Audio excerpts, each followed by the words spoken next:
In her book, Katherine Timpf opens up about the profound trauma she experienced following the unexpected death of her mother, who passed away at just 57 from a rare disease called cardiac amyloidosis. The disease causes a protein buildup in the organs and is most commonly found in black men, making it particularly surprising when it affected her white mother. Her mother's sudden passing, just weeks after diagnosis, was a devastating blow.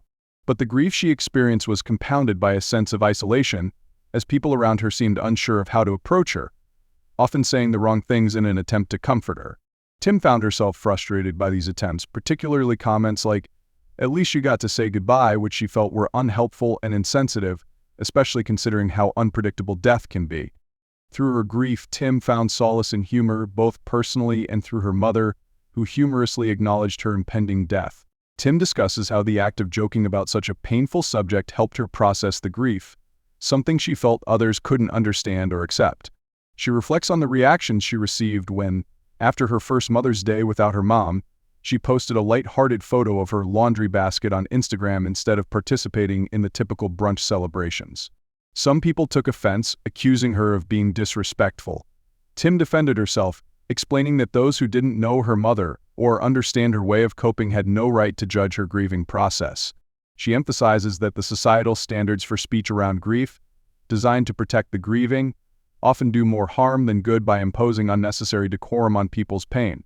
Timpf also explores the healing power of humor in dealing with difficult topics, referencing psychology studies that suggest laughter can be a cathartic tool. She highlights that comedy releases feel-good chemicals that can actually aid in healing both physically and emotionally. According to research, those who are terminally ill rate humorous discussions about their condition higher than solemn ones, yet society often pushes back against this approach, deeming it inappropriate. For Timpf, comedy has become a form of personal therapy, almost like a religion, especially after her struggles with her Catholic upbringing. Her belief in the therapeutic power of humor is central to her identity and her healing process, despite societal resistance. In her book, Timpf doesn't shy away from detailing her own painful experiences, like a complicated medical procedure she underwent, which involved an emergency surgery and left her with a wound that led to painful complications. She uses humor to talk about the trauma, including a graphic and humorous recount of the blood loss she endured. For Timpf, sharing these details openly is part of her mission to break down barriers around difficult topics and prove that no subject is off limits when it comes to healing. Her approach challenges the conventional wisdom about grief and suffering, encouraging others to embrace humor as a legitimate and healing way to cope with life's hardest moments.